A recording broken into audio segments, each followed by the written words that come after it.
Friday, September 6th, one game already in the books, a fun Thursday nighter to kick off the season. Welcome to Wake Up. Damon Bruce, Larry Krueger, great to see you here. Like and subscribe because we're just getting underway in an awesome football season. Larry, good to see you, man. Good to see you. Last night. Oh, man. So let me get this straight. We've been watching football for a long time. And it used to be where if you flinched at all on the offensive line, it was a false start. Now you can kind of rock forward and keep doing this little rock forward thing and then rock back.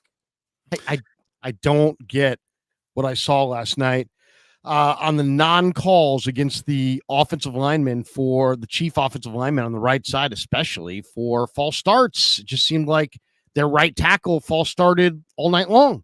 And it was like Lane Johnson gets to get away with a lot of stuff at right tackle. Now we're going to let this right. If Colton McKivitz can play like this, I'm not worried about a season at all. right. But just keep rocking. Just keep rocking back and forth. Look, this isn't just our opinion. This is what everyone was talking about last night. Yeah, we could show it to you if we could probably find it. It's amazing. Not to mention, Larry, I mean, there had to have been in the first column dozen plays of the season, there had to have been 6 flags, right? For illegal formation. So they're being really particular about everything else. But one of the most glaring looking false starts I've ever seen is totally ignored, which is odd. And, shame on the refs for getting right in the way of us just talking about, like, wasn't that a fun football game? That was something else, man. You saw the best of Patrick Mahomes on display. You saw the best of Lamar Jackson. You also saw the limitations of the Ravens offense and the fact that he basically has a couple of tight ends and good luck with that at wide receiver. And, man, I mean, game of inches cliche got to be pulled out right in night one because I had likely been wearing size 10 cleats instead of size 11 and a half. Ravens are, maybe winning that game by going for 2. So did you see what was Lamar saying at the presser? It's like, I thought it was a touchdown. I still think it's a touchdown. Bro, the guy's toe. I mean, I was rooting for it to be a touchdown. I mean, it's not like, anybody has a vested interest in this thing necessarily. But the toe was on the line. I mean, it was pretty clear. I thought the camera angles were spectacular. Yes, and we got like an extra camera angle this time. The first camera angle, which came from like the back of the end zone, you couldn't really tell. But then they went to the sideline down the back of the end zone line, and you could just see. I mean, by the hair of his chinny chin. He was like Kevin Durant on the 3-point line. I mean, it was that toenail, but it was there. He was out. He was out. By the way, who's a big loser last night, Damon? Who? The people who own Mark Andrews in the fantasy league, because Isaiah likely to be the guy who puts up all the numbers there. So if he had gotten that catch, it would have been like 12 for almost 150 and 2 touchdowns from your tight end. Larry, that would have been a great day. On my bench. I got him on my bench. So that's not the worst thing for week 1. Guys, it's not the worst thing to have somebody go off who's younger in week 1 and then put him in there the rest of the year.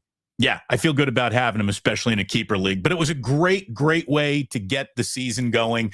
And it continues this evening. Friday night, we got a game from Oi Tutubang, Brazil. So we're going to talk about that in a little bit. Yeah. But obviously, we are here to talk 49ers, and the 49ers will close week 1 now that it's officially been opened by the Thursday night game. They'll close it on Monday Night Football, and we've got an awful lot to talk about there.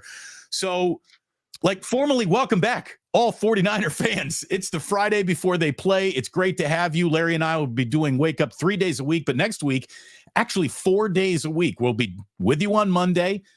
Day after game, we'll be with you on Tuesday. We will keep our regularly scheduled Wednesday appearance as well, and then we'll wrap back on Friday to get you ready for week 2. But man, Larry, here we go. We're brought to you by Sam's Chowder House. It is a fantastic restaurant in Half Moon Bay, and we're going to be telling you about it all season. We are thrilled to be partnered with Sam's Chowder House. And if you like this video, you haven't even seen the Chipino yet. wait until we get to the Chipino, Larry. I mean, it should be censored. I don't know if this is. I wish we could have this video with a scent. You know what I mean? Maybe I wish we could smell this video. Smell-o-vision.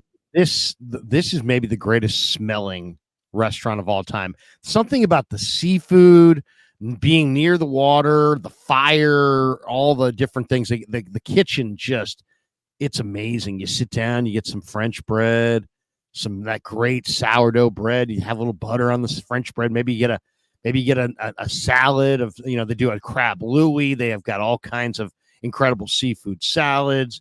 Maybe you're like me and you go, hey, you know what? Oysters Rockefeller. You know what? As the owner would say, you better make that two orders. Two of those. Rockefeller.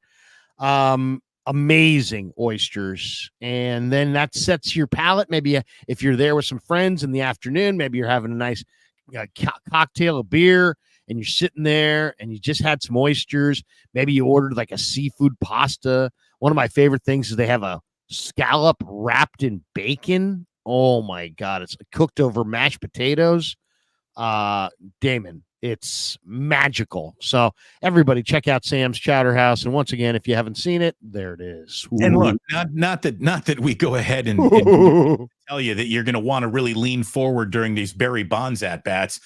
The Barry Bonds of that menu right there it is. The lobster roll. It is unbelievable. You get it hot, you get it cold, whichever way it floats your boat on that perfect New England kind of style bun. It is just the best. So Sam's Chowder House, awesome to have you aboard. Cannot wait to get back down there. Me and Larry are going to go eat like kings soon. I can promise you that. And we'll film the meal, Larry. We'll just get everybody jealous. We'll film the meal, and some of the B-roll that we roll will just be us stuffing our faces with oysters. Rockefeller. Yeah, good times.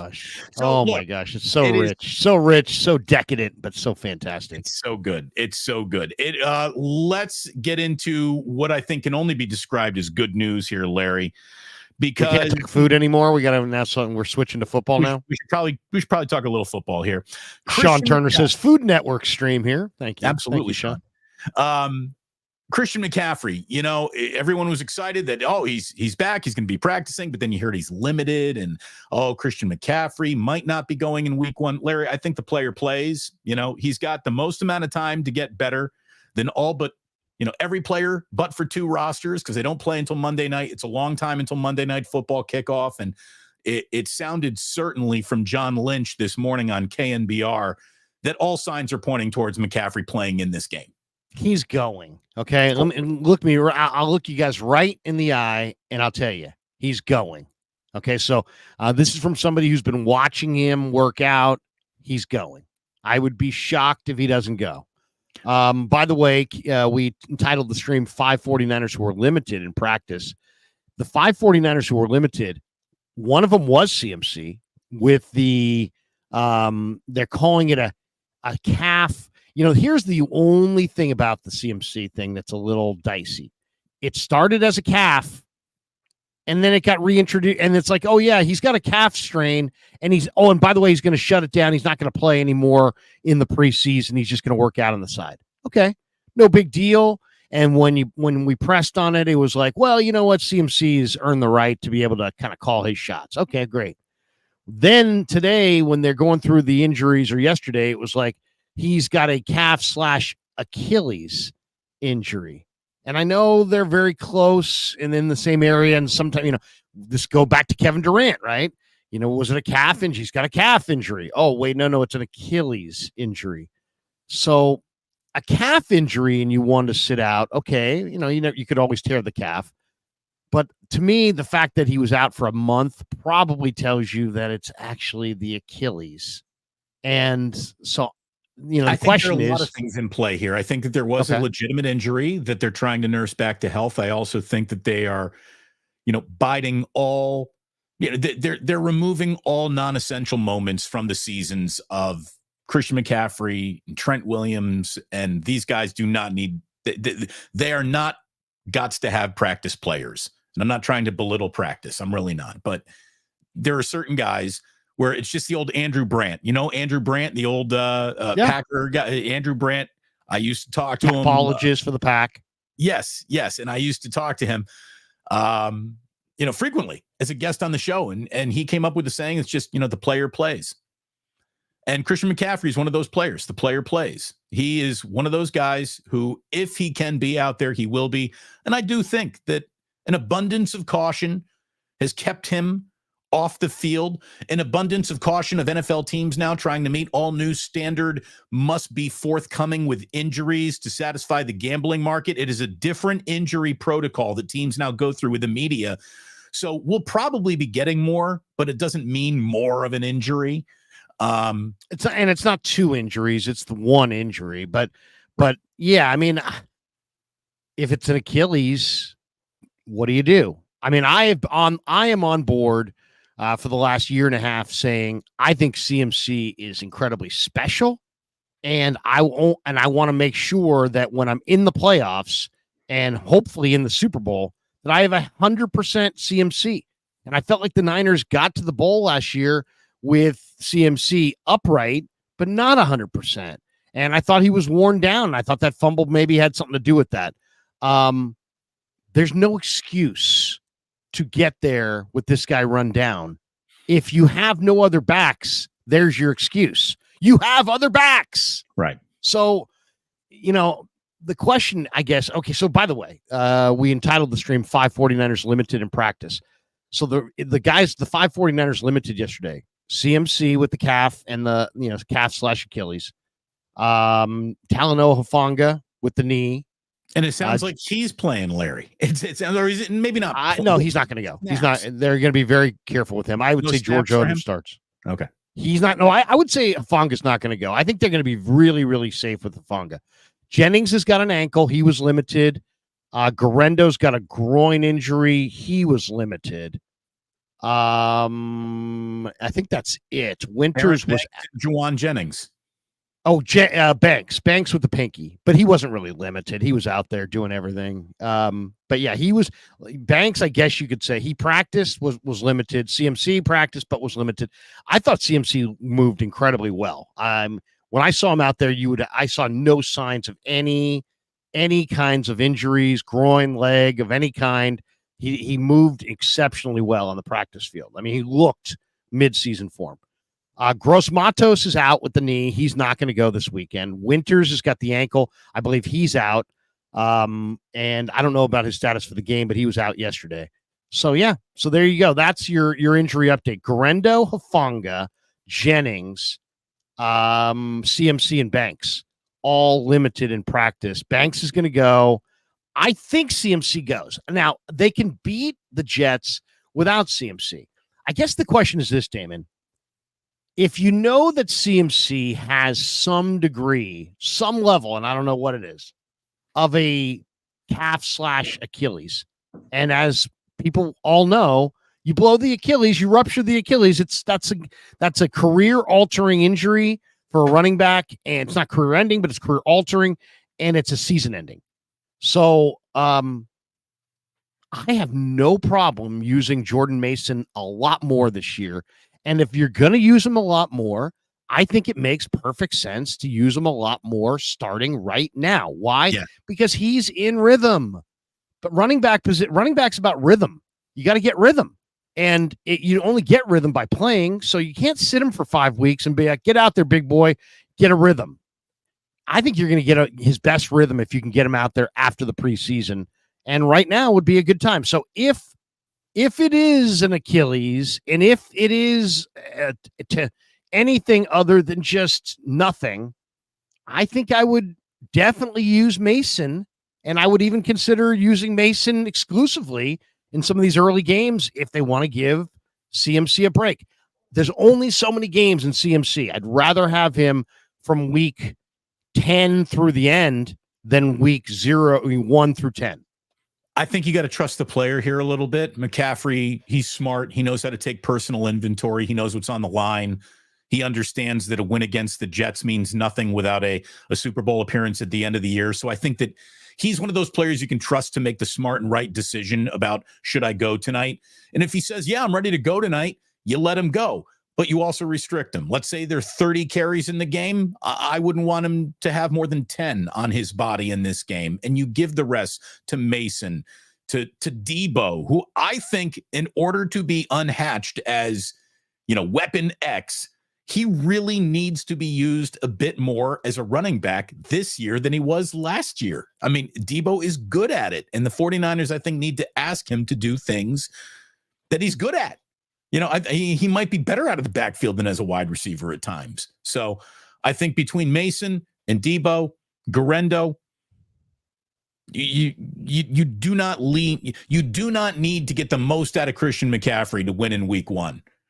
So I'll tell you right now, I'll trade you a loss in week one for a healthy Christian McCaffrey all year right now, sight unseen, no problem. No problem. See, I think everybody would, but I don't know that that's even really the trade. I think it's just a matter of you may have to nurse this guy kind of through the 17 games.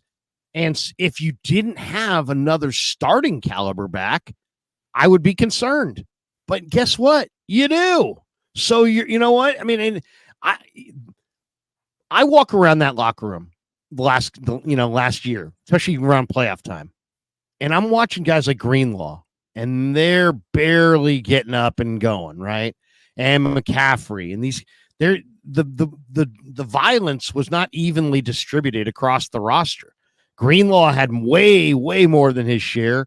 CMC had way more than his share. And guess what? You wound up in the biggest game of the year, and you did not have Dre Greenlaw in the second half, and you did not have Christian McCaffrey at 100%.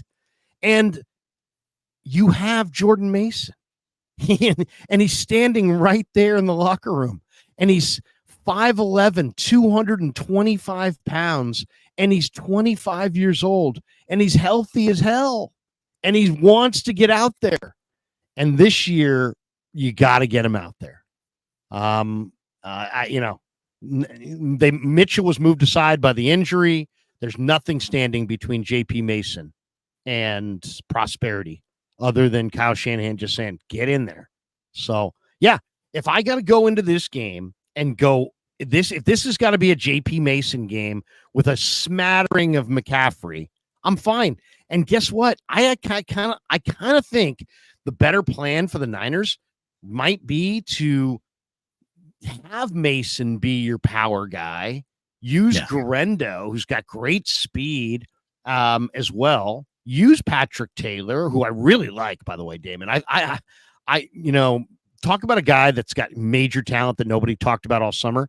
This kid from Memphis, Patrick Taylor Jr., 6'1", about 220 pounds. Look, and he just runs like a bull.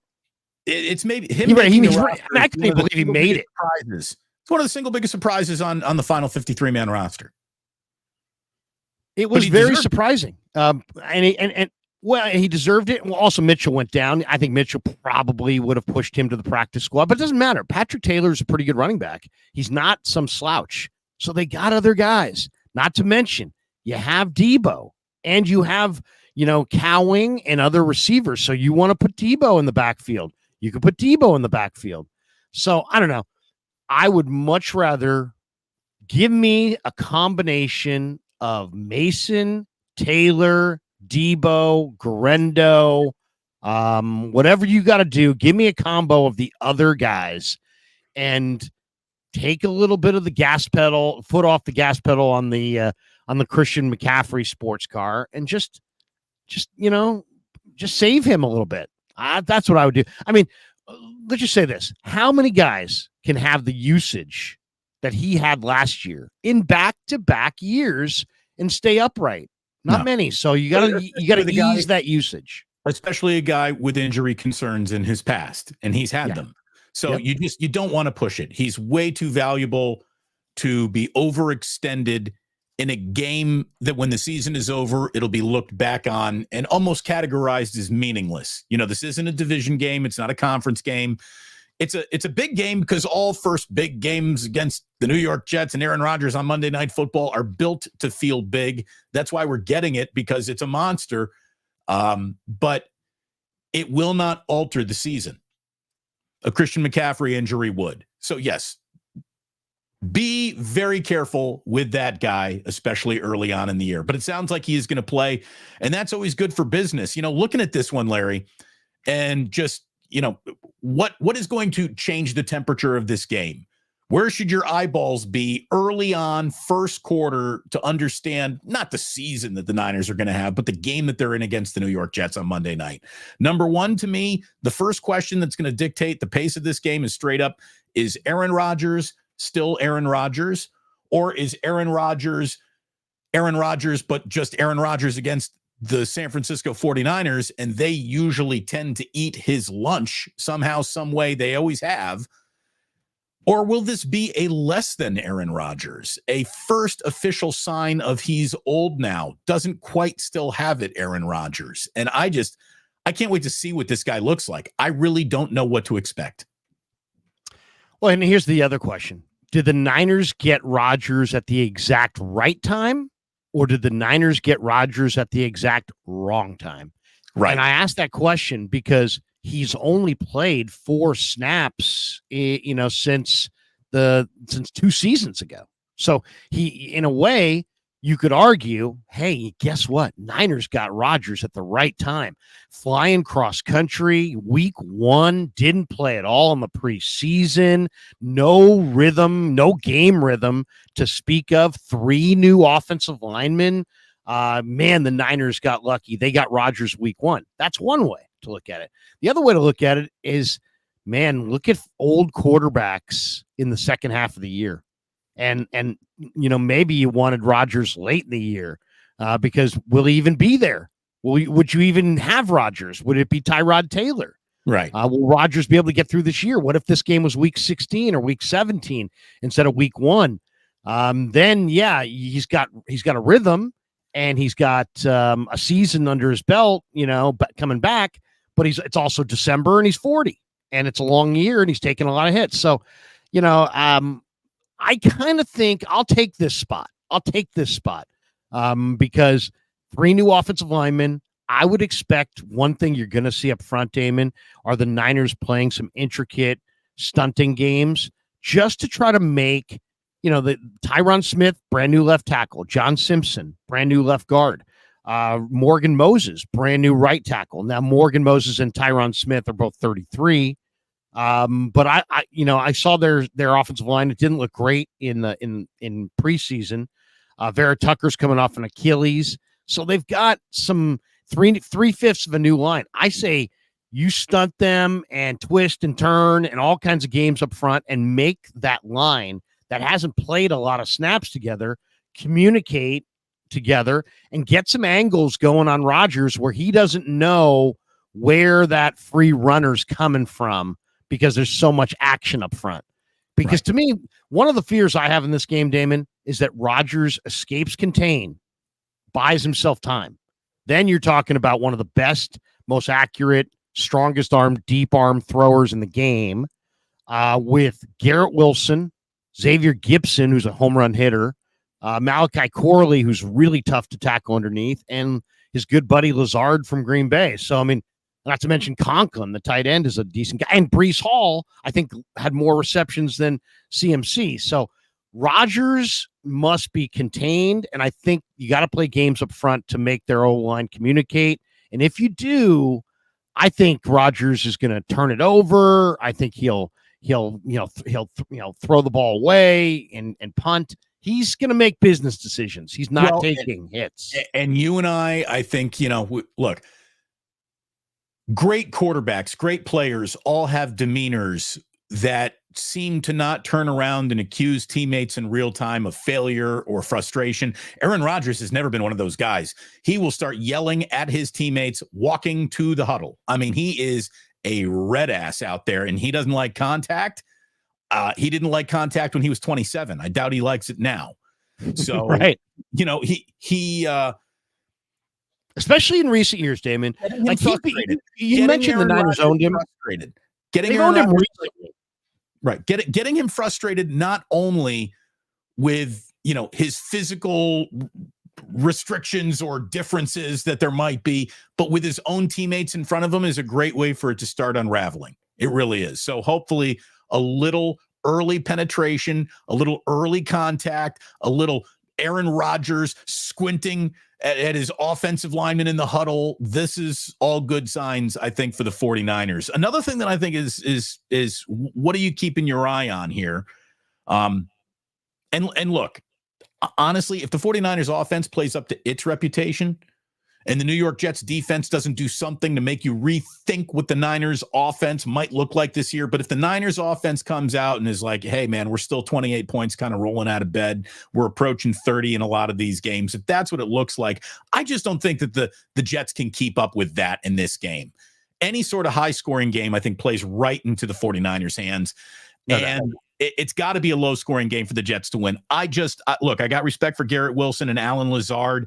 I would say that Malachi Corley is the great unknown. Keep your eye on the great unknown. But there's nobody in that Jets offense outside of Breece Hall that even fits the description of scares me. Right?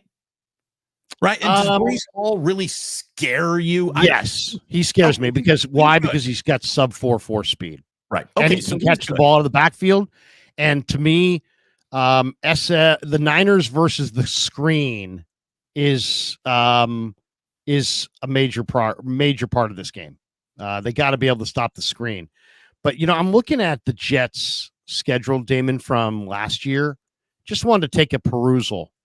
How many times did their defense last year allow teams to score in the 30s? Okay, let me just take a quick perusal here.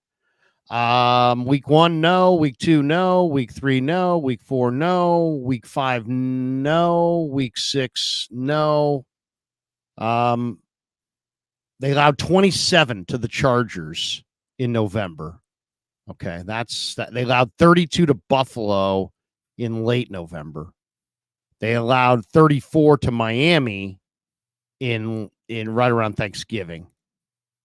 Other than that, so they had and they allowed 28 to Washington on Christmas Eve. Hey, they're good. They're good. So only 4 games. So that's what I'm saying. Only 4 games. And I was talking to Bob Wischusen, the voice of the Jets, yesterday, and he said to me that their whole game plan is keep it in the 20s, and they feel like if it can stay in the 20s, they can win. If it gets to the 30s, then they're probably going to lose that game. The other thing I thought was kind of interesting is I thought one of the big questions would be, they have Sauce Gardner, who's a tremendous corner. I mean, I think Gardner is a future Hall of Famer. I mean, he's incredible. And Sauce, he plays that left corner spot. And I asked him, will he travel with IU? Yeah, no, he doesn't. He won't. They don't. He said, according to Wischusen, he says that, the kind of the tenet of their D is that they like to play Sauce on the left side and DJ Reed on the right side. So, at least and Reed, I think, is the most underrated corner in all of pro football. The Niners drafted him. He's a name that kind of isn't really known to a lot of people, but he's cocky. He's tough. He's physical against the run. He's smart. The Niners took him in the 5th round in the 2018 draft. He's only 27. He's had a really good career, DJ Reed out of K-State. So that to me is it. I mean, if you want to get Ayuk on DJ Reed, if you're Shanahan, you can do that because Sauce is not going to travel. But the downside is Reed's good on the other side as well. So, but I expect I like the under in this game because I think the Niners, when you look at the Jets statistical profile, they were like top 5 in several categories. PFF thought they were the number 1 defense in pro football last year. They were top 5 pass D, but they're 25th last year against the run. So I think it's the game plan clearly is to run the ball. Then they added Javon Kinlaw up front, and Kinlaw's put on 30 pounds, if you can believe it. So I wonder about his conditioning in the 4th quarter, but also I don't think the Niners can move him. I don't think Brendel can move him out of there. So can the Niners run if they can't run in the middle and they've got to run to the edges exclusively? And then I think the Jets are going to, I don't know if it'll be a run game. It might be a short passing game, but I think it's going to be a heavy dose of Breece Hall. What kind of snap count do you think Brandon Ayuk's going to be on?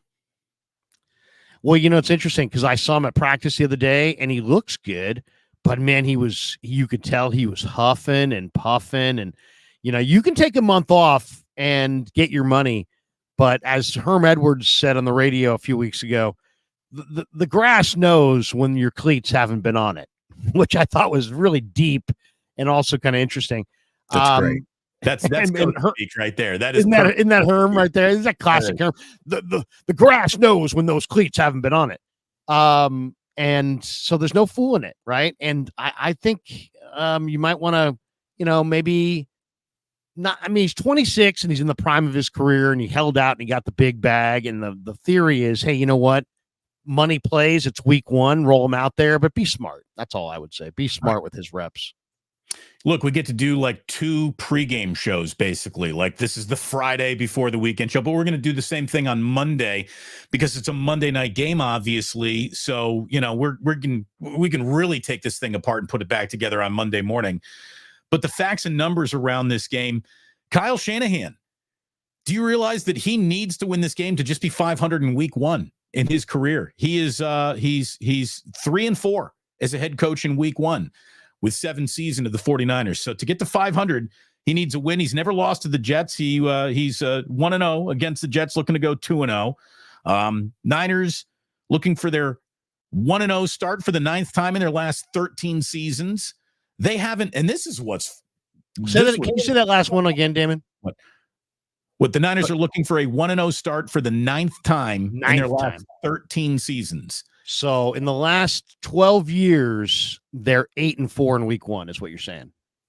But it's been very long since they've actually won a week one home game. Because normally Niners like open on the road an awful lot, don't you think? Yeah, they really have. Well, you know why? Because the Niners made a request after year 1 or 2 of the opening of Levi's to the league schedule makers that they not be scheduled for daytime football at home in September because of the heat on the sun side of the field. By the way, so if you notice, like to know how much your brand new multi-billion-dollar stadium sucks, it's a little too hot outside rule that's ridiculous. By the way, that's fucking. And that ridiculous. has zero to do with the stadium. It has everything to do with the weather. But I mean, it's not a dome stadium; it's an outside stadium. Right. It means you built the wrong stadium for the weather that you're going to be playing under the duration that you're going to be playing. And Santa Clara never snuck up on the Niners. They've been headquartered there for 30 years. Anybody who is not familiar with Damon should know that Damon is on a pilgrimage to hate Levi Stadium.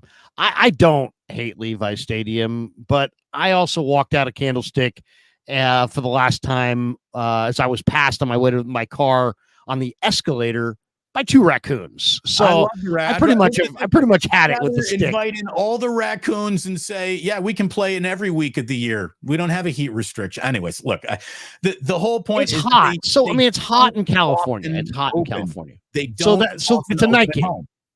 It's a night game. So they're going to be able to play it at home. The 49ers. Otherwise, the 49ers haven't won a week one home game since 2016. That's how long it's been. They haven't won. So they've never won. Are you saying they've never won a week one home game at Levi's? Because wasn't that was Candlestick? Right. So they had the first ever game at Levi's was against the Chicago Bears. Bears won that game. And then they started begging out of home games early. So maybe that was 2012. That was a Monday nighter though. That Bears game. That was a night game. That was the Kaepernick night game against the Bears. Well, either way, the 49ers haven't won a week one home game since 2016 when they beat the Rams 28-0. Right. Okay. And that was Kaepernick and Bolden. I think that was the big Bolden week one game. I think he had 200 yards receiving or some crazy number. Yeah, I mean, it would be nice to get off to a hot start here, especially against, to bank some wins with the second half schedule looking as tough as it is. Well, and that's the thing. There is no wiggle room. Like, I don't see how you get through this year with anything less than like a 4-1 start in your first 5 games. So it's really important that the 49ers come out and win. They are looking to tie the Steelers for the most wins ever on Monday Night Football for 53. They've been like pulling ahead of each other by a game or going back a game for a few seasons now. The 49ers all-time record on Monday Night Football is 52-31, including a 30-15 record as the home team on Monday Night Football. 52-31 on Monday Night Football. And what at home? 30-15. 30-15 at home. Wow. All those Montana era. I mean, they just won routinely in those Monday night games back in the day. Wow. That's pretty good. That's a pretty big record right there. Yeah, it's not bad. They're very comfortable under the lights on Monday night, and hopefully they will be. Another just, okay, that's officially interesting. And he played last night. Patrick Mahomes is really in a class photo of one. He's a special guy. However, NFL Communications put this out this week. I thought this was pretty interesting as we continue to figure out and evaluate what is Brock Purdy, who is he in the league, in the hierarchy, and yada, yada. Brock Purdy needs a passer rating of 110 plus in just one of his first 4 starts of this season. So has to have a passer rating better than 110 in one of his first 4 starts to join Patrick Mahomes as the only quarterbacks in NFL history to reach that mark in 15 of his first 25 career starts.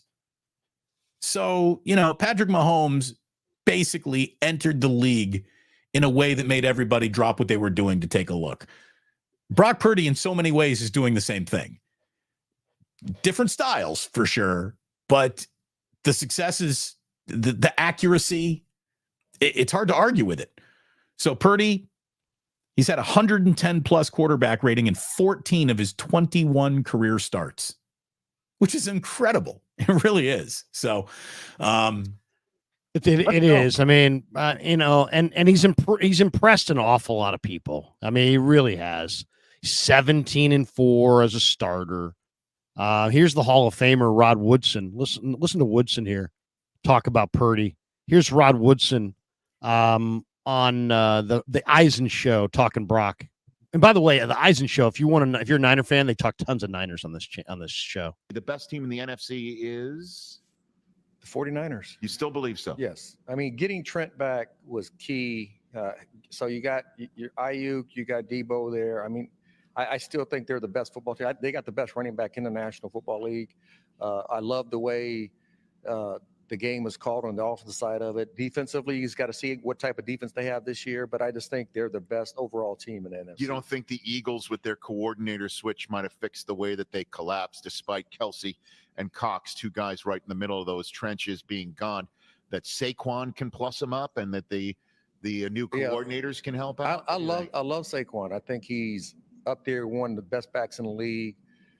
I got to see what they do on defense. I got to see how they unfold on offense. I know there's some type of rift they say that's between the quarterback and the head coach. So is it there? Is it not there? I like to see, can they rebound? Defensively, they do have some players. That team didn't look like that team last year. I know they did at the beginning of the year, and then they just kind of fell off the cliff. But can they come back and play the whole way through? I still think, with that being said, I still think the 49ers are the best overall team in the NFC. What about the Lions, who came awful close? I like the Lions. I do. I like the Lions. I still believe, even though they kind of came through it and kind of surprised us and how good they were throughout the whole year, not just in spurts. I'm still a fan of what the 49ers put on the field consistently. And I'm keep saying that because a lot of people, are they on the Brock Purdy bandwagon or are they not? I think the kid is a little player. I think he's a player. When he's healthy, when he's playing, they play good football. Like I said, they got the best running back in the league. You got a good tight end. You got 2 good receivers. You got a solid offensive line. They're a little inconsistent, but a solid offensive line. Having Trent come back is going to be key. Defensively, they've been solid for years. So for me, there's no question marks. There's more question marks with Detroit, Philly, Atlanta, any other of the good teams, Tampa, any other good team. The best team. There you go. So he's a believer in Purdy. Look, that's a Hall of Fame player who has Rod spent Woodson. He lives here, by the way. He lives in Pleasanton. His entire life has been spent watching tape of offensive players. His entire life, years of his life, literally years of his life can be measured in, I'm just watching tape on offensive players. So his eyes knows what he's looking at. He knows what he's looking at. And he sees what I think you and I see, what a lot of people, officially see, that this is a team that certainly has come up short in the Super Bowl, but everything other than that is pretty fucking state of the art. It really is. Well, I mean, Kyle Shanahan hasn't climbed to the top of the mountain. John Lynch hasn't climbed to the top of the mountain as a GM. They haven't done it yet. They still need to do it. the standards are the standards, and they're not going to be lowered. And they're not asking for them to be lowered. So if you're a Niner fan going, hey, man, I've enjoyed a lot of this success, but it's time to get it done. I'm right there with you, shaking my head, saying absolutely.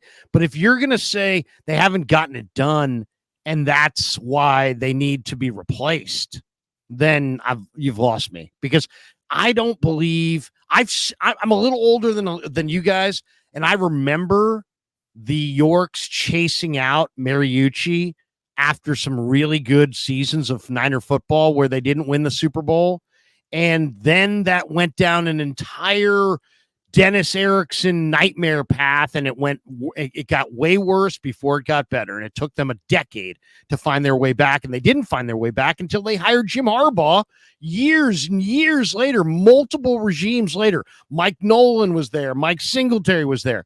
So all I'm saying is, if you want to hold Kyle and John's feet to the fire and say they haven't done it yet, and you want to scream it to the heavens, go for it. But if you're going to get to that next level of these are bad people or these people need to go, I'm not there.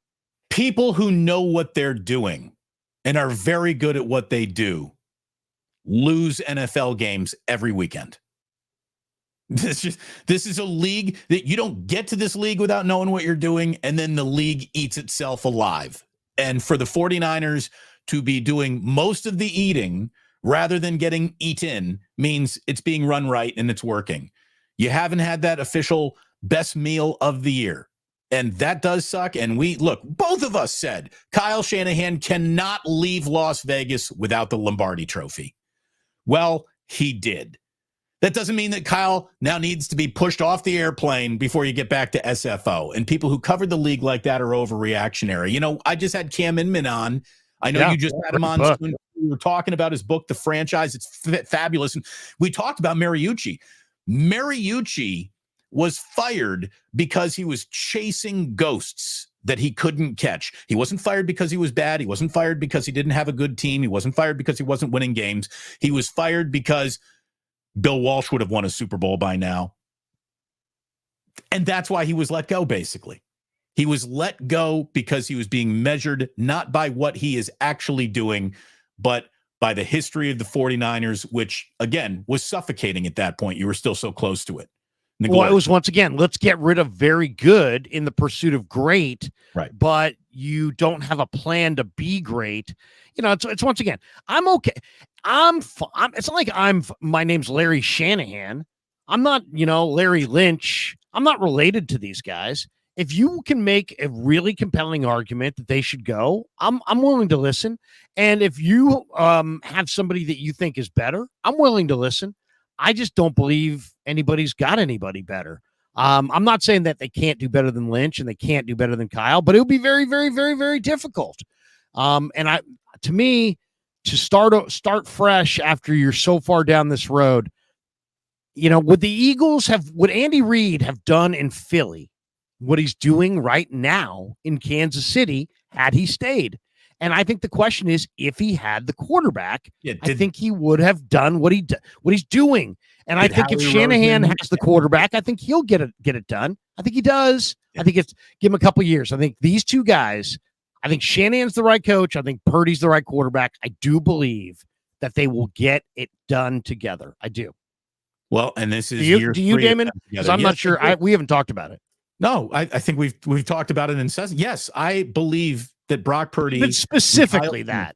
Yes, I believe Brock Purdy and Kyle Shanahan can win a Super Bowl together. I think they are both Super Bowl quality caliber talents, and together they can figure this out. I really think it's going to happen. I hope it happens this year, because if it doesn't, then you got to hit that reset button sort of on the franchises. It now needs to be built around Brock Purdy, not with including Brock Purdy. That is going to change things, and maybe the chemistry changes on everyone's opinion at that time. But he won't even be 25.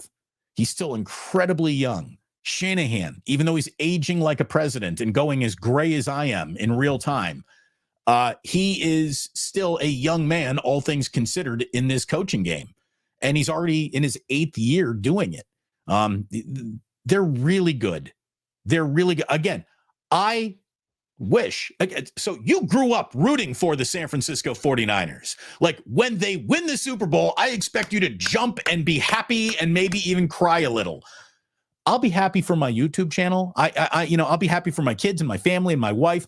I did not grow up a 49er fan. I have just come out here and covered this team. And what I've seen over the last 20 years went from painfully incompetent to the only criticism is they haven't won a Super Bowl. So I really wanted them to win the Super Bowl last year just so we could move beyond that talking point. Just what will his critics say when he's holding the Lombardi trophy now? He can't go back to back. Right. They'll always find a reason to tell you why this guy is falling. He ain't going back to back. There'll be something. There'll be something. Back, they're not going to win 3 in a row. Well, no one ever has. Yeah, well, they won't either. So, there is the impossible to please. The angst side of the fan base will have to find a new theme if they win the Super Bowl. Because they won't. I would say right now, if you walk down the street, walked up to 100 Niner fans, first of all, you would find 100 Niner fans on the street. Good luck finding 100 Giants fans on the street. Good luck finding 100 Giants fans at a Giants game. But I mean, you talk to 100 Niner fans, they would all say, they would all talk about the Niners, and they would not talk about Joe, Steve, Ronnie, Jerry, Brent, Ricky, none of them. They're talking about this Ricky and Trent and CMC. So they're engaged in the present team, not the past. They're passionate as hell about seeing the team win. If they're 30 or younger, they've never seen the team win. And if they're like our age, they have seen the team win. And they understand it's cyclical, and they like this, this regime, and believe that they will get it done. I would say that's what you see for the most part. I don't see that many. I don't hear the hue and cry except when from the chat here on YouTube of Shanahan's got to go. Lynch has got to go. I don't hear that. I don't hear it at the stadium. I don't hear it from fans. I hear people who say, dude, it's time for us to win the Super Bowl. But I don't hear this. That's a distinctly different refrain than get rid of the regime. Look, they wouldn't say it on air during the interview, but you would then bump into the player that you had on during the week on the field at Candlestick, and now you'd really get to know what they thought about Mike Singletary or Jimmy Ray or Mike Nolan or hey, we're trying to put a brave face on this, but man, I don't know. And this guy, I don't know. Not one conversation has started with a man, this guy, I don't know, when it comes to John Lynch or Kyle Shanahan. Not one with a former player, somebody who actually understands the league because they've lived in it, not just rooted for it. So, the people who understand football understand how set up that the 49ers are.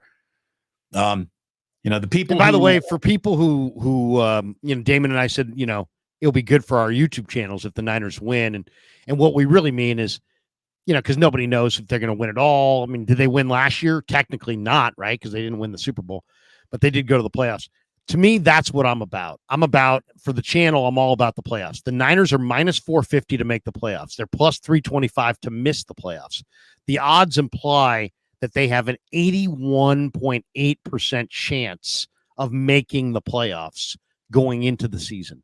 So that's pretty damn good, Damon. Almost 82% chance. They do face the 15th most difficult schedule in the NFL.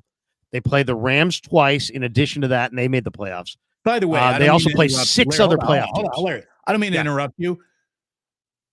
What do those 14 harder than 49er schedules look like? I mean, what are those monsters? Are they playing like some intergalactic team I haven't heard about? Like the fact that the 49ers are coming in as the 15th hardest schedule. I mean, look at that thing with your own 2 eyes and tell me that's number 15.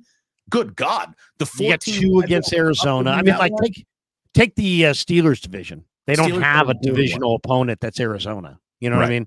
So that's I would imagine you're right though. I'd love to see who's got the toughest schedule and what it exactly looks like. But I would imagine it's probably like Bengals, Ravens, or Steelers or Browns have the toughest schedule. But the Niners play the Rams twice. They went to the playoffs. Their other playoff teams, they played Kansas City, Dallas, Green Bay, Buffalo, Miami, and Detroit. So they it's a barn burner on the back end. So you want to be able to bank some September and October wins if at all possible. This on paper, even though it's Rodgers, even though they're a good defense, this is a very winnable football game for the Niners. It is. It is a winnable game, and they need to bank it in the win column. And then you start talking about, well, the odds say. Look, the odds don't say. The odds scream the 49ers are not going back to the Super Bowl. It's hard to do what they're trying to do. Only 6 teams have ever managed to return to the Super Bowl the year after they lost it. And it's only happened once since the turn of the century. Only the loss to the Philly Special Eagles Patriots, who then came back to beat the Los Angeles Rams. And again, that's Belichick and Brady at the peak of their powers. Only that team was able to lose a Super Bowl, return to, and win a Super Bowl this century.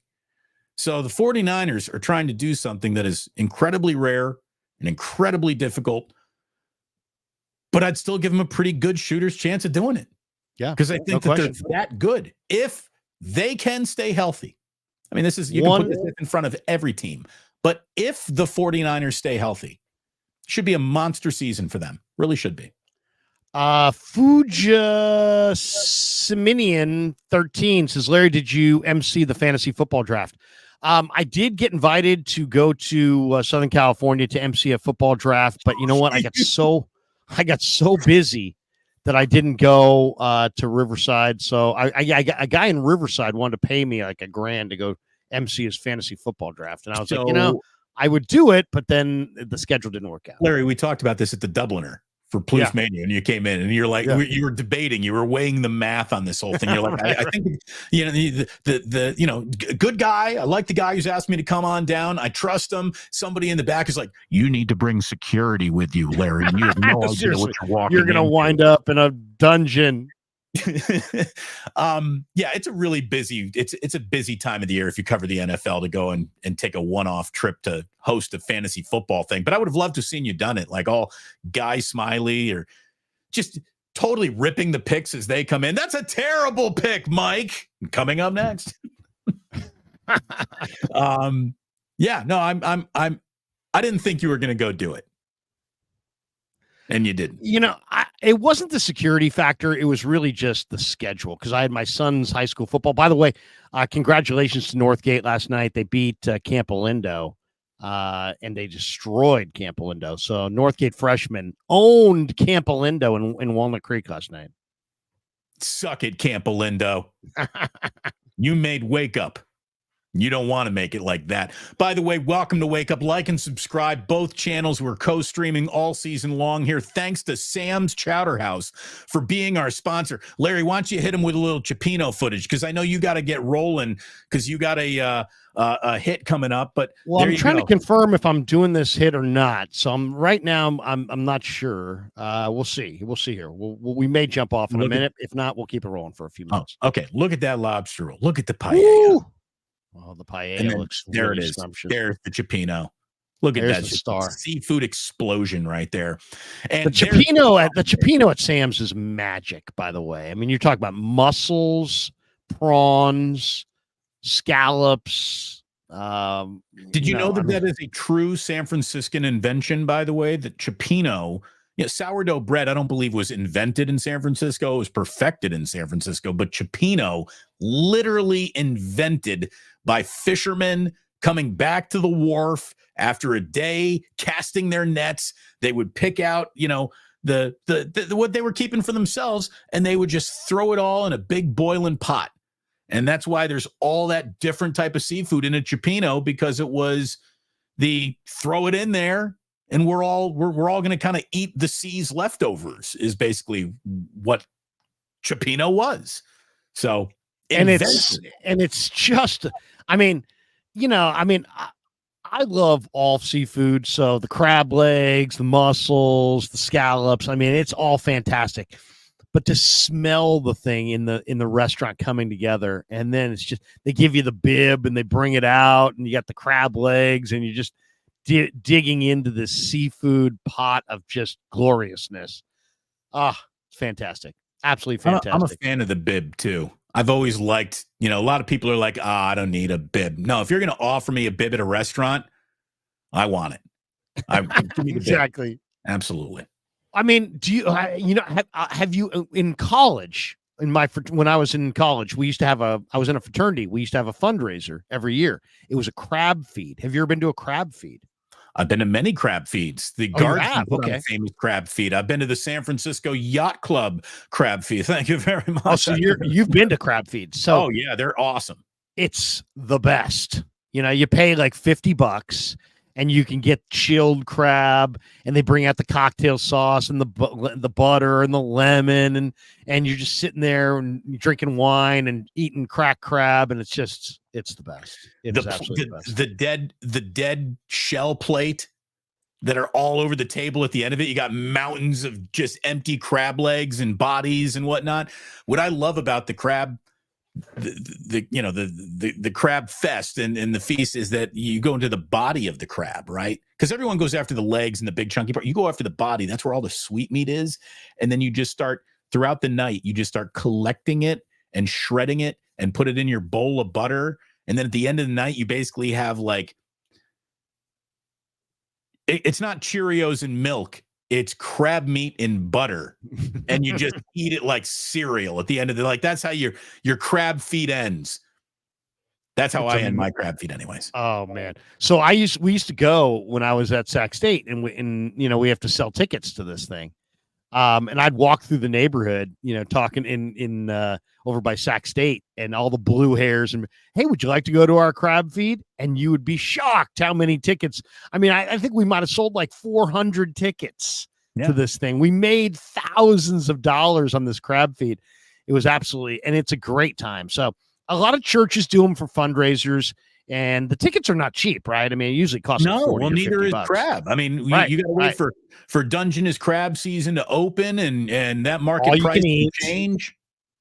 Yeah, it's all you can eat. There's booze usually involved, wine and that kind of thing. Alaskan king crabs are the best. Look, Alaskan king crabs are delicious, but I'm going Dungeness.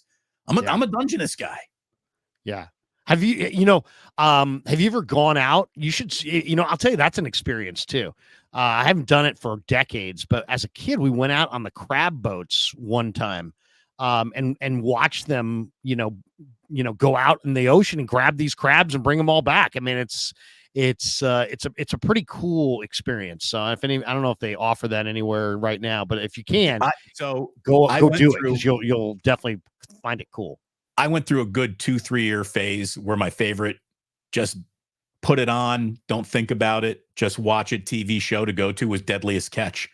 I could watch those guys pull up crab pots in the Bering Straits and risk the weather and all the conditions and that brutally hard work and the swinging of 1,000-pound, freaking crab pots, and everything on that sea is trying to kill you, your own boat included.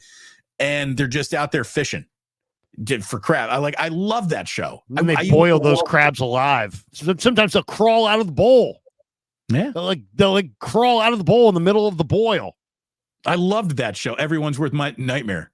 I enjoyed that show too. It was a great show. Freaking loved that show. Deadliest Catch. When it came out, Phil and Sig. Yeah, here he goes. Shush. No, sorry. I put a shush. Says Damon. Phil and Sig. Yeah. What was it? The Maria, the Cornelia Maria or something like that. All the naming of the boats. Fantastic. I'm pretty sure the show. Capital Boys is charter boats, Bodega Bay. That would be kind of a cool thing. That would be a cool thing. Charter a boat in Bodega Bay and go out there and do they get crabs out of the bay? I don't know. Dusty Gold, Ozempic to lose those pounds. Yeah, seriously, they should serve it at the end of the crab feast. Here's your Must be trouble not fishing. They drop pots, drive around, pick them up. Yeah, no, I know that's not fishing. But Larry, still, that's the it's still sponsor fun. we need. We need like Wegovy or Ozempic, and we need we should have a who can lose the most weight in a football season. Two of us total underwear models.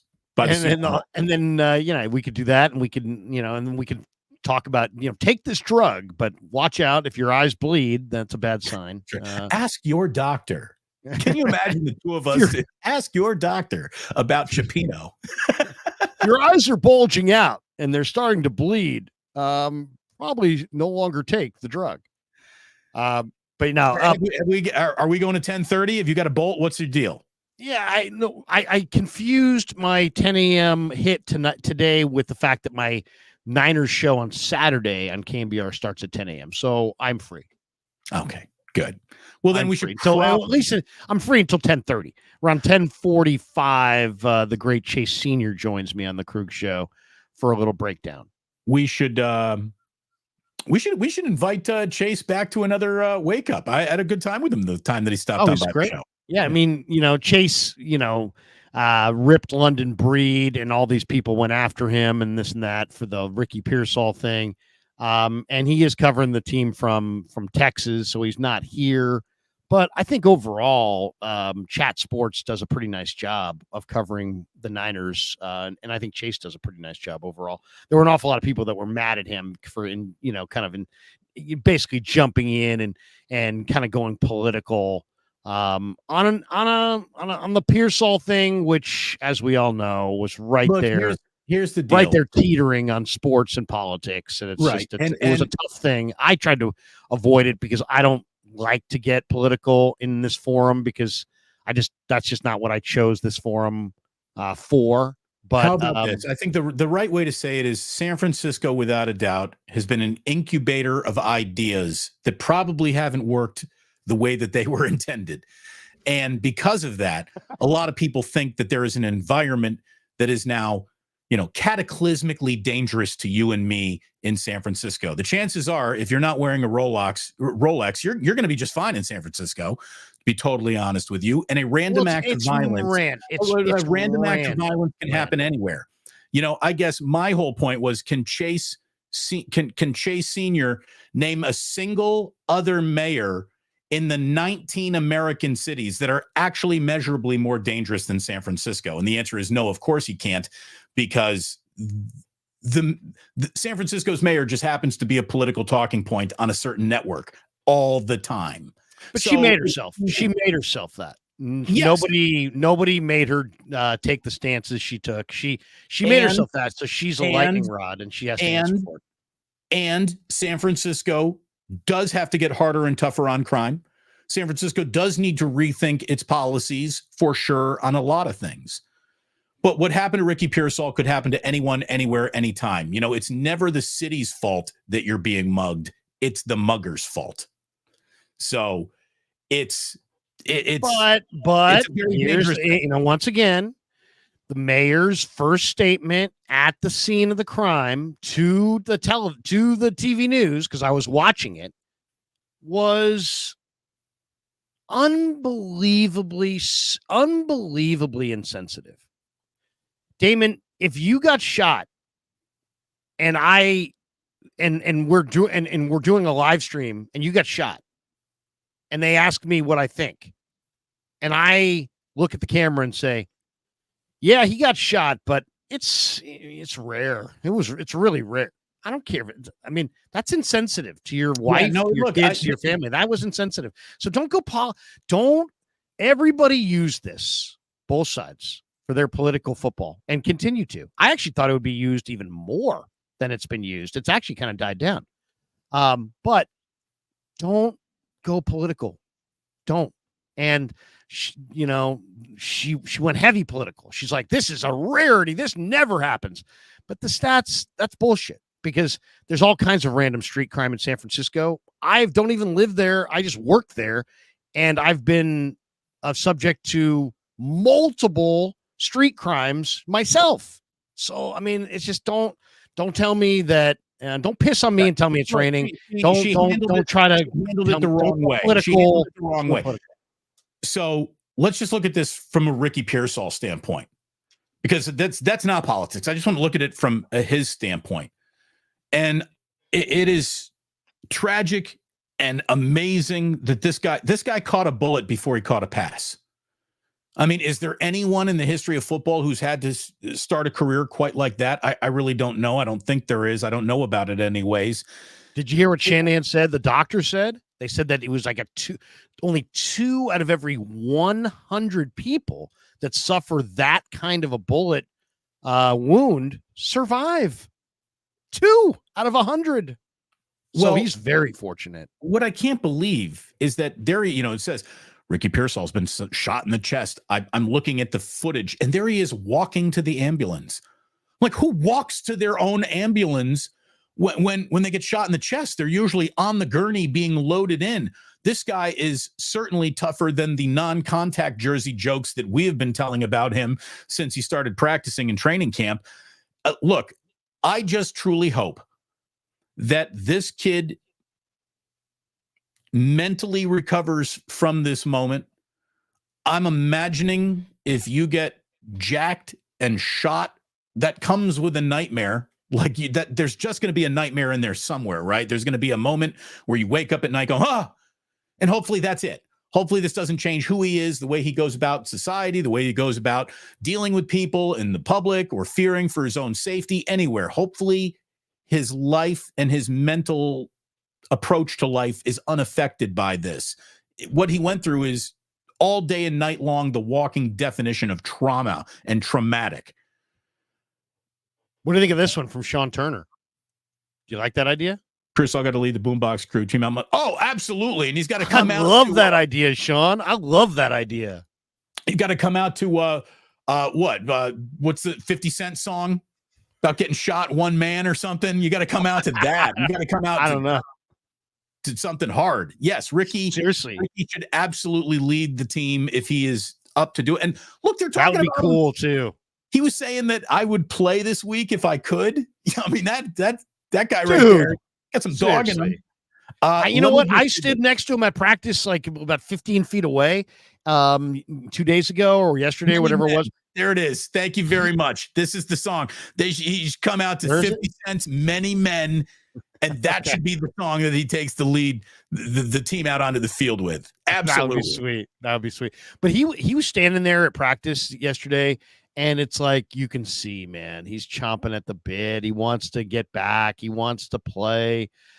Lynch has maintained a couple times that this guy's going to be a fantastic player. Now, they're doubling down, tripling down, saying, hey, he's a better player than we even thought on the night that we drafted him. So when you hear, and a lot of people are saying, well, what do you expect Lynch to say? No, you guys don't understand. He wouldn't say that because eventually, if this guy were, a dog with fleas, he would never say, oh, yeah, wait until you see this guy, because that's just going to put more attention on his failed draft choice. So, yeah, it's easy to say, well, anytime anybody says anything, well, what do you expect them to say? Okay. But that's a good comeback. But in this case, I think there's something there. Not only that I've seen it with my own 2 eyes. This guy does create a lot of separation. I think that Ricky Pearsall is going to be not an every down kind of monster, but I think he's going to be a continuity piece that, like, you can't stop. Like Purdy to Pearsall, it's coming, and you still have a hard time stopping it. I think he's going to be that kind of a receiver. The fact that he is going to be playing it all this year says an awful lot about him. And there's what John Lynch is saying. He's definitely going to be playing this year. He will probably come back in week 5 against, if he is already talking like I could play right now, he probably comes back for that Arizona game and is out there for the first time wearing a 49er uniform in that game. Now, take all the time you need, Ricky. You got more grace given to you than any player could possibly have at the beginning of his career. And the reception that he is going to get from 49er fans when he gets introduced for the first time should be very memorable. I'll tell you, I know that there's a lot of looking at how did this happen? What'd you say? 2 out of 100 survived this. I wonder what that ratio would be if all of those 100 were professional athletes. Professional athletes are not like us. Professional athletes have bodies that are tuned in the way that, Italian sports cars are. And if you are going to go through anything, from a sickness standpoint or physical trauma or a stroke or whatever, be shot, break your leg, skiing accident, it doesn't matter. If you're a professional athlete, you probably got a better chance of going through it with less rust on you than anyone else just randomly selected from society. So, you can call it thank God, thank his doctors, thank the universe, thank, the zodiac signs. Like, I'm ruling nothing out. For you to be shot in the chest and it miss all of your vital organs and you're back home a day later, something in the cosmos was looking out for you that day. But probably more than anything else is his own finely tuned body that is going to allow him to just recover from this. I mean, he got shot, Larry, he got shot the way that like Bruce Willis gets shot in Die Hard, where it's a scene in the movie where they're like, oh man, you just got shot. And they're like, yeah, don't worry. A bullet went clean through. And then they just keep on moving with the plot of the movie. Like this, your main character being shot in the last scene, bullet came right out. Don't worry about it. Keep the movie going. I mean, this is like the way people get shot in Arnold Schwarzenegger movies. Yeah. Just tie it up. I'll keep going. I mean, it's incredible. He wiped it off basically like a kid playing G.I. Joe and says, I'm still playing. It's incredible. It's incredible. He's very lucky. He's very lucky. He's very lucky. I mean, it could have hit his lungs, would have killed him. Could have hit his heart, would have killed him. Could have hit his, spine, would have paralyzed him, maybe killed him. I mean, he's very, very lucky. Holland Tracy, can you leave that Holland Tracy up there? No, I didn't see it. Sorry, I didn't mean to. I was saying Holland Tracy had this comment here that I wanted to address. I get this one a lot. Oh, you're questioning his toughness still, Larry? I never questioned his toughness. I'm questioning his durability, and there's a big difference. Yeah, plenty of toughness. It's about durability. He's not the biggest guy. He's not the most big-bodied guy, and he plays in the middle of the field. And everybody who's comparing him at the draft to, oh, he's Julian Edelman. Well, I've met Julian Edelman. I've talked to Julian Edelman. Julian Edelman's one of the toughest guys who's ever played in the NFL. He's not very big. He's not very fast. He's not very anything. He's just tough. So to say, do I question his toughness? I never questioned his toughness. I question his durability. If CJ Gardner-Johnson steps up in the middle and pops him, does he get up? Does he continue to play in the same way in the middle of the field and run those passes and run across the middle of the field with conviction? That's what I question, is whether or not he can take those hits in the middle and still play that kind of ball in the middle of the field, because that's where this guy lives. That's where that's the kind of game he's going to have. And that's where the 49ers offense operates. Yeah, they're going to throw it to him in the middle of the field, and he's going to take big-time hits. And the question is, what's the impact of those hits? And we did, he couldn't get on the field all summer. First it was a hamstring, then it was the shoulder. He was in the blue jersey. We barely saw him. And, the thing about it that's a little concerning is that the amount of physical challenge that he's going to have going forward is so much greater than what he's endured thus far. I'm just talking football. I'm nothing about the bullet and the wound and that whole thing, but just like he's barely been hit at all this summer, and he's been in the blue jersey all summer. Right now, he's going to go out of the blue jersey, take hits every week, and be fine. I don't know. He got to a non-contact jersey without contact. That was reason for concern.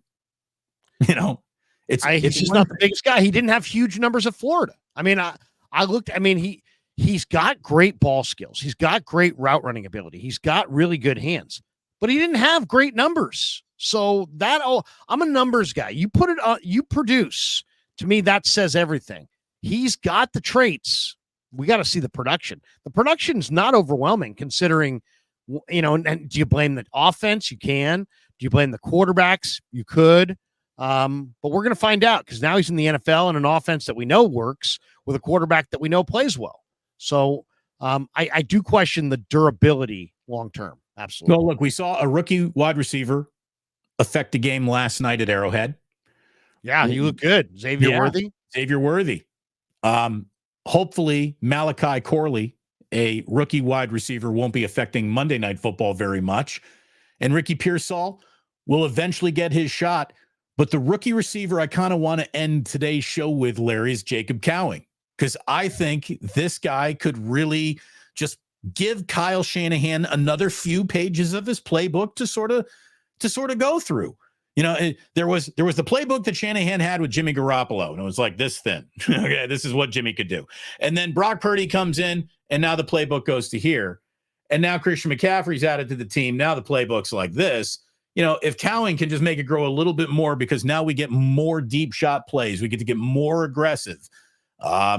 It's just going to open things up. I've always felt like 80% of everything that Kyle does is in like this 12-yard radius. You know, it's like 4 yards behind the line of scrimmage in a screen game, some razzle dazzle back there, and 8 yards down the field, you know, just looking to catch, turn it upfield and get your yards after the catch. It all happens in a tight amount of space. For Kyle to really be able to have a player that can help him stretch the field, it would just change things. It would change things. It's a geometry that he's been looking for and has really not found yet. Danny Gray maybe was supposed to. You know, there's been other guys who've come in and represented a little bit of a deep threat, and just representing a deep threat makes the offense open to actually get one, to actually have one. And if this kid can actually become one, it's just going to help them get through their year easier. It really will. You know, Cowing is a really interesting kid too. I talked to him at his locker a couple days ago about his teammate McMillan, who had 300 yards in the Arizona's game, and that kid's going to go in the top 10 in next year's draft. Tatorie McMillan, I believe his name is. But Cowing is just he's really interesting. He's small. But he's fast. He can separate vertically, and there's going to be a lot of space on the field, I think, created by him. So I love Cowing. Yeah. I think Cowing in some ways adds an element that even Pearsall doesn't, which is the space creating element. So I'm really really excited here is saying, you know, he can be a decoy deep threat too. I guess my whole point is, like, what happens if you can actually replace the decoy with a legitimate target? Like, that's what I hope Jacob Cowing is. That's what I hope he turns into. Not a decoy, but a guy who can really run past you, catch a ball, and keep running. That is the player the 49ers have been looking for and been missing out on for a few years in a row here. So he's special. He's a special player. And you saw what's really exciting about Cowing is we've really only seen two modes from him this summer. He came out the first day, he looked awesome. Then he pulled the hammy, then he was gone for a week. Then he came back for 2 days and he didn't look very good. And I was like, oh man, this guy, I don't know. And then it was like he was just shaking off the rust and just trying to get back to full speed. Once he got back to full speed, he's just dominating. I mean, he's dominating. And when he drops the ball, he's super hard on himself. You can tell he's got, you know, more vertical than like the Ronnie Bells, but he still has great ball skills like that. So he's exciting. He's really exciting. He's going to be a punt returner to start off. If being limited in practice means Garendo isn't available Monday night, who's returning that first hybrid kickoff of the season for the Niners? That's a good question. I'm not really sure who's ultimately going to be their return guy. You know, I think the plan is Cowing is the punt returner and Garendo is the kick returner. I think what you'll see is Ronnie Bell if Garendo can't be the kick returner.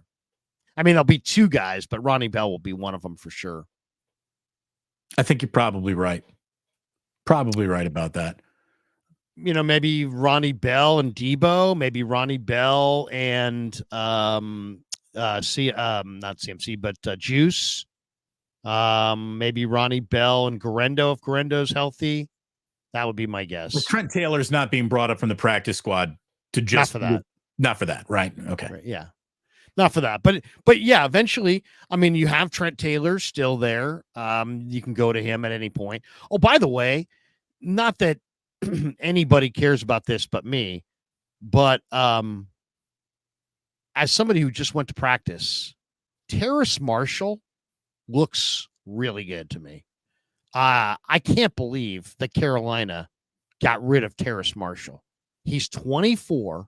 He's 6'3", 200 pounds, huge hands, 4.37 speed. He's 24. 24. They've had bad offenses, bad coaches, three different head coaches.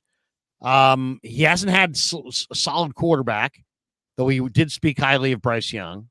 But Bryce was a rookie last year. Look at it this way. That team is bad enough to where if he was still talented enough to be on that team, he would be there, right? Like his career hasn't been stunted just by the fact that the Panthers have been a mess. Let's see whether or not a change of scenery does right by him. But Carolina is in no position to be cutting anyone who can catch more than a cold. So this kid's hands. No, I know. No, his hands are great. His hands are great. I'm telling you. Well, if he's got great hands and great speed, why is he a 49er? I asked John Lynch this exact same question. You know what John said? I don't know what's going on in Carolina. That's what he said. Okay, so if you're telling me that it's an incompetence win for the Niners, like, well, I mean, let's just say this. I mean, let's just say this, Damon. You know that the Seattle Seahawks did not draft Marshawn Lynch. He went to Buffalo. Yes. He wasn't any good in Buffalo. They traded him to Seattle. So it does happen from time to time. Oh, a guy winds up in the wrong offense. Another opportunity. Always. You know, some people need a change of scenery. Sometimes. Steve Young was bad in Tampa. He was great with the Niners. He was a Hall of Famer with the Niners. He was not good in Tampa. And all I'm saying is sometimes, and there's other examples we could find as well if we want to look around. There are guys who they go one spot, it doesn't work. Jim Plunkett, you go way back, drafted by the Patriots, was with the Niners, wasn't good with New England, wasn't good with the Niners, goes to the Raiders and leads them to multiple Super Bowls and is like a Super Bowl MVP. And the guy went to multiple Super Bowls. So I'm just saying, it's like sometimes you need a change of scenery. This guy has got size. He's got ball skills. He's got straight line speed, and he's not really had any kind of offensive continuity. He's never been in a good offense. He's had 3 head coaches in like 4 years.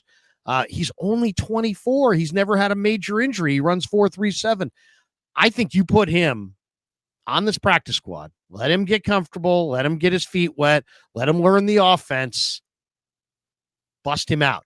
Once upon a time, this guy was a 5-star recruit who was this was the guy that the LSU fans were excited about. It wasn't Jamar Chase. It wasn't Justin Jefferson. It was this guy, Terrace Marshall. So he hasn't lost it. He's got a great attitude about being here. All I'm saying is I saw him run around at practice and my mouth dropped. I was like, oh my God, this guy can move. He's absolutely good. To go from the Carolina Panthers to the 49ers, it's got to feel like you just got paroled out of prison, right? I mean, like all of a sudden, you're looking at new lease on life. Andy Dufresne is sanding that boat right on the beach in Zihuatanejo, and you're like, I'm out of prison. Here we go. Me and Andy can now hang out. It's just, I hate to say it, he got caught up in a numbers game. Sometimes you go in the offseason and you're like, hey, we need to make a move. Okay, we're going to go bring in Adam Thielen. Okay, so they brought in Adam Thielen. He takes 1 wide receiver spot. They drafted Xavier Legette in the first round. He gets another wide receiver spot. They drafted Jonathan Mingo last year in the 2nd round, so he gets a wide receiver spot. That's 3.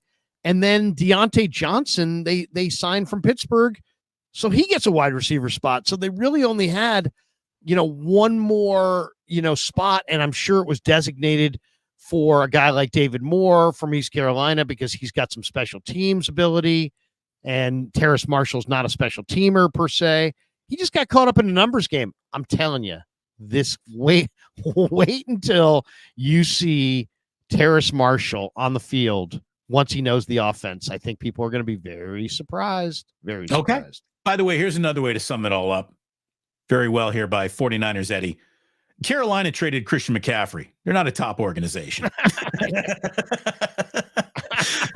That is correct. That is correct. Larry, I see you got a couple of starred chats. What do you got there? Well, Dusty Gold says, like Larry at KMBR, Larry was good there, but busted out with YouTube. Thank you. We've got this one. Let's see. We got a couple here. One we already played, which was this one. Larry, did you MC the fantasy football draft? No, I did not. And then we have this one from the same guy. He says, what do you think of the Matt Chapman extension? I hate it. I understand it, but I hate it. 6 years? How about 3? How about 3? Right. You got no trade. What? You got to keep, Why are you giving him to his age 37 season? Yeah, I understand it because they need to attract other free agents. And it's funny, we've been talking there. So much has been talked about the city of San Francisco in relation to this Pearsall thing, but a lot of talk was connected to the city of San Francisco when Buster Posey came out and shared what he was hearing from baseball players, agents, and wives, which is that they weren't in a real rush to live in San Francisco. Okay, so there was that, and everybody talked about, the players are at risk and they're dangerous. I really think if you actually got inside the brain of these free agents, it's not the protection on the street they're worried about. These guys know the difference between San Francisco crime and Chicago crime and New York crime. And they go to every city in America and they're there for 3 days. Nobody could speak. That's the other thing when people are like, what does Buster Posey know? Actually, Buster Posey knows a whole lot more about city living around the country because he's a baseball player. And for the last 15 years, all he ever does for 6 months is spend 3 days in each city. We're not doing that. He is. So he could speak to that. We can't. But I think the real protection is not about protecting these guys on the streets from people in San Francisco. It's protecting him in the lineup. You're not going to get anybody to sign here. You're not getting Soto, Judge. You're not getting Shohei. You're not getting anybody to sign here when all you have as far as protection is Yaz and Flores and, coming into the year, Slater. That's not protection. Right. Here's the thing. You have to have Chapman because he is a major league hitter who potentially could protect was some hitter that you signed this offseason. So I understand why they did it. I understand they can't sign free agents. Nobody wants to sign here. They have a guy who likes it here, and so they had to sign him. But right. 6 years. Snell's 100% going to opt out. You don't win National League Pitcher of the Month in the same month that your entire team shits the bed and think, why didn't they trade him if he's going to opt out? I'm just telling you, they're not particularly good at this, but I don't have a problem with Matt Chapman. Of course, 6 years sounds a little bit too long for anyone's liking, but like you said, he wants to stay. He wants to be here. The guy's the best third base glove in baseball. He is their best hitter in the lineup. You talk about protection. He could use some. He could provide some if somebody is there for him. The San Francisco Giants cannot offer everyone in baseball, hey, we're going to put you in a tax bracket you'd rather not be in a tax state you'd rather not live in, and then go ahead and then, you have nobody helping you through this lineup at all. Oh, and you have an incredibly hard to hit in ballpark with the home of the 419 foot out to right center field. That is a tough sell. That's a very, very tough sell. So I think that Matt Chapman is good for business.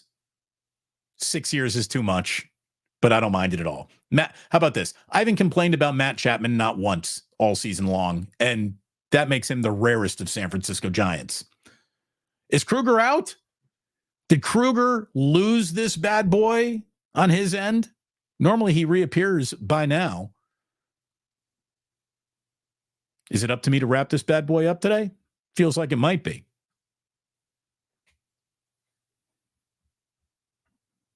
You ain't signing no pitchers with this shitty third baseman. There you go. Shortstop's been an adventure. Damon, he did say 10:30. I think he did say 10:30, but he's got something I think with Chase coming up at 10:30. So he wouldn't have just clicked out like that. I mean, no, of course. People are like, damn, Larry just ghosted Damon for his 10:30. I'm back. Had an audio issue, tech issue, but I'm back. I knew it. I wasn't that worried. Good to see you again. And look, we were about to hop off the train anyway, but I agreed with most of what you just said about Matt Chapman. You can't offer, Major League Baseball, no protection, and, the National League's only 419 foot out in center field and say, come here and play great baseball. So I think Chapman is the least of the Giants' problems. I don't mind it. Yeah, I see. I don't understand. My only thing, I guess my other side thought on the Chapman thing is how it affects or how it impacts Farhan. I don't want Farhan back. I've seen enough of Farhan. I don't like it. I don't want it. I don't want it. I don't like it. I don't need it. I don't think it's going anywhere. I don't think he's building towards anything. I think he's done some positive things. I think he's done some negative things, but your overall, the buck stops with me. You're the tone setter as the GM. The tone's awful. It's a rudderless tone. It doesn't, I'm done with Farhan. I need Farhan out. I will say that Farhan is not an unmitigated disaster. He does have his benefits. There are things that he does do and evaluate well, but that is overshadowed by what he doesn't do and what the incompletes are. And what is it, year 6 for him? Is it year 6, Larry? Yeah. It can't be cataclysmically unimpressive in year 6. And it is cataclysmically unimpressive. And the thing that if I were the Giants that I would be angry at, how is it that baseball is far and away the sport where money invested in product dictates end of season results? You spend X amount of money on a baseball team, chances are it is going to appear in the playoffs more often than not. The Giants have this huge budget for a baseball team that is going nowhere. They can't even get anybody to take their money. But yet they've spent so much of it. For a team, and he spent it so. They spent it poorly. The Farhan apologists will sit there and talk endlessly about all the bad contracts he inherited. He has issued as many bad contracts as he ever inherited. Well, and what's really wrong with his contracts are the ones where you need to lock that guy up, are the guys who got I can opt out anytime I want. And the guys that let's find out really who he is, are the guys who get locked up right away, like the Jung-Hoo Lee deal. Like, did you really need to go that hard, that high? He got totally taken. Dude, Farhan spent $19 million a year on Jung-Hoo Lee. $19 million a year for 6 years. I mean, Jung-Hoo Lee's nice. Jung-Hoo Lee's never going to hit 20 homers. He's never going to steal 20 bases. For that reason alone, you can't pay him $19 million a year. The Giants are paying him what the Astros are paying Yordan Alvarez. I mean, come on, man. I mean, it's like, what are we talking about? That was a horrendous signing, even if you like him. I do like him. I think he can play a little center field. He's got a nice arm, but now he's got a shoulder injury that's been hurt twice, and he's making $19 million a year for the next 5 years with no power, no speed. So I don't know. I mean, come on, man. Farhan, thanks for coming. We gotta go in a different direction. I would definitely. And I'm not overly tied to Melvin either. I'm not. There's nothing wrong with Melvin per se, but he's just low ebb, low energy. Yeah, I think he's lost his effectiveness. I really do. I mean, He was not the glue that put the Padres together. You can argue that the Padres are better off without Bob Melvin in the dugout. They've been playing really good baseball lately. Again, I'm not really going to hold it against Melvin. You can only play the cards that you're dealt. I think he's got a lousy hand of cards thanks to the general manager who's the dealer. I would replace the dealer. It's not the worst dealer I've ever seen, but just, again, we're deep enough into now to where I need to be impressed by something. And I can't even really put my finger on the thing that I'm deeply impressed by Farhan. I'm not seeing the extracted value. He came up with one Lamont Wade Jr. He hasn't found 4 others. So, but I mean, he was billed, Damon. He was sold to us as this super creative deal maker. Show me his super creative deals. He doesn't have any. Doesn't really have them. I mean, they traded. They took on Zach Cozart's money, and so they could get Will Wilson. So they took on $13.7 million. That's as close as we'll get to a creative deal.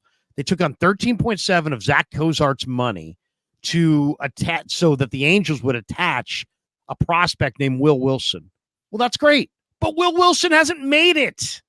So you spent $13.7 million for a single prospect that hasn't made it. So that's a bust. The calling the press conference for Correa and backing out, that was a black eye. That made the Giants look like just absolute jokers. The last year trade deadline, talking all this big talk and then trading for AJ Pollock. I mean, what the hell was that? This year, you had Bumgarner. Did you sell him for prospects? No. You had Carlos Rodon. Did you sell him for prospects? No.